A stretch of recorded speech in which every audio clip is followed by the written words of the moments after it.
Now, for our part 2, which is the oblique shock relations, let us derive the equations known and understand how can we identify this. So, let's start with the oblique shock relations using the oblique shock geometry. We can actually solve the aerodynamic processes of the oblique shock wave using trigonometry. So first, this is the oblique shock geometry, and what we are looking here is, ito yung ating V1, M1, or the velocity and the Mach number as it travels the shock wave. It is deflected by the angle theta, which is yan yung deflection angle natin. So, ngayon, we will divide it into components. Consider the oblique shock wave is sketched in figure 9.8. The angle between the shock wave and the upstream flow direction is defined by the wave angle denoted by beta. So, ito yung shock wave mo na merong angle beta. Now, the upstream flow, which is region 1, ito, lahat ng side na to is region 1, upstream, is horizontal with the velocity V1 and M1. Ito yon. Ito yung upstream flow natin.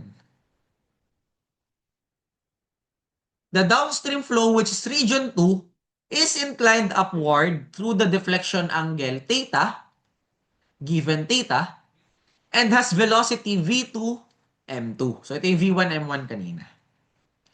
What happens is that the velocity V1 is split into two components, namely, palitan natin ng color para makita agad. Red na lang for 1. So we have here the shock wave W1 and the normal.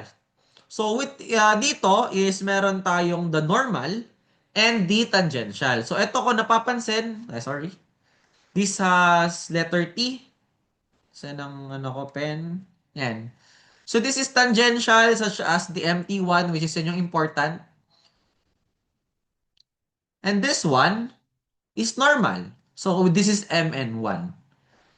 Ngayon, spoiler alert, MT1, hindi natin to i-consider for now. Why? This is represented as the losses. Para makapagkaroon tayo ng first predictions, what we will consider first is the normal forces muna.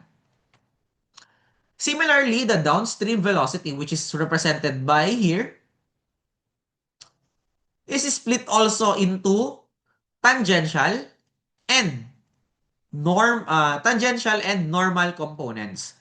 This is normal 2, tangential 2, which is not required, and we have the V2, M2 here.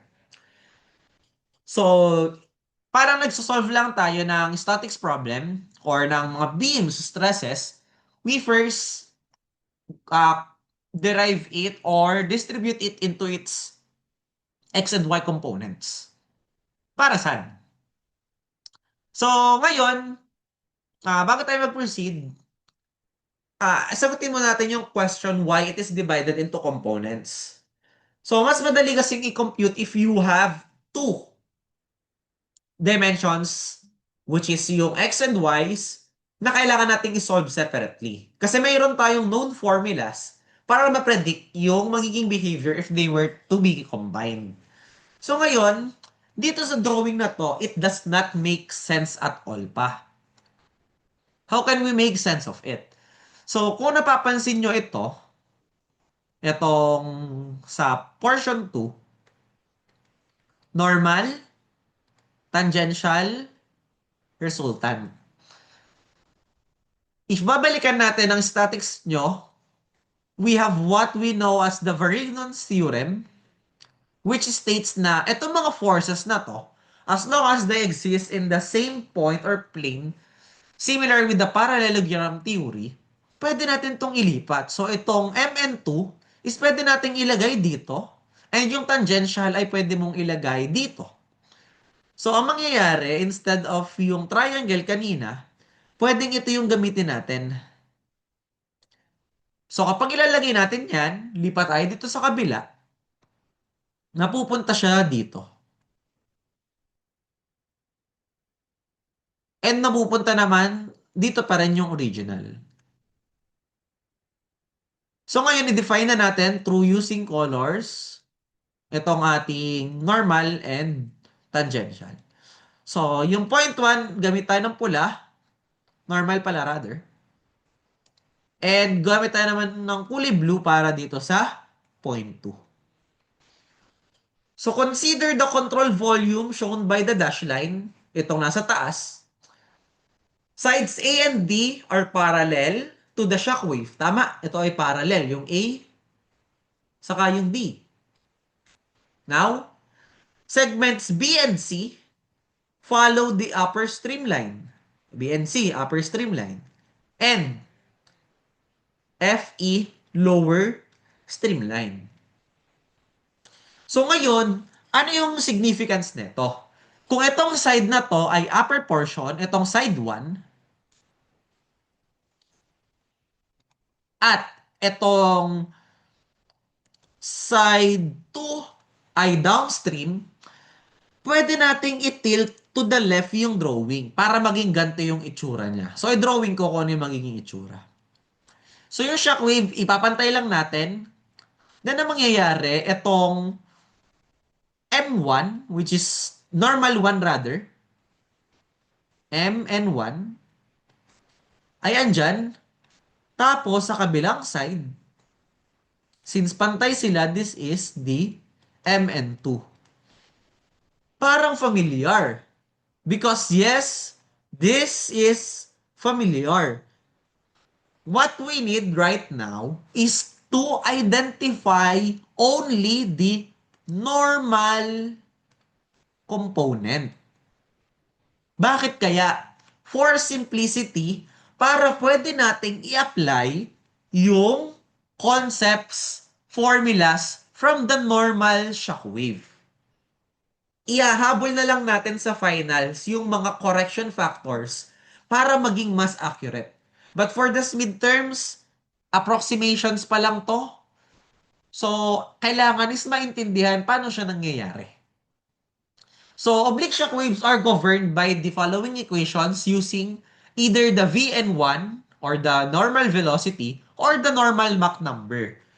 Check mo, mass, momentum, energy, same with what NSW is derived from. So, eto yung mas magandang drawing niya. So, anong nangyari dito, yung normal ng Vn, itong normal 1, which is ito,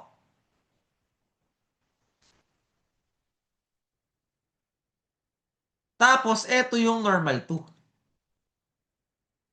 So, imbes na dito mo ilagay. So, para mas may make sense na pwede mo siyang itayo. So, isa-isahin natin. Itong tangential 1 and 2, hindi natin kailangan to i-solve. So, ngayon, ang totoong nangyayari is ito. V1, M1, saka itong V2, M2. Pero para ma-solve natin yung dalawa, kailangan ito yung base formula natin. So, i-identify natin yung mga angles niya. First, meron tayong shock wave angle which is itong beta. Since itong tangential ay tangential sa shock wave, this means that this angle beta is equal lang din dito. Now, how about ito? So, ngayon, itong M2 is tangential with the deflection angle theta. However, meron kang additional component kaya kailangan nating malaman tong mga angles. So, ibig sabihin, kung sila ay parallel sa isa't isa, that means etong angle na to, which is currently unknown, x, ay equal lang dito. So, pag alam natin to, malalaman na natin to saka ito. So, paano natin to isosolve? Kung yung isang buo ay beta at itong maliit na portion ay theta, ano yung x?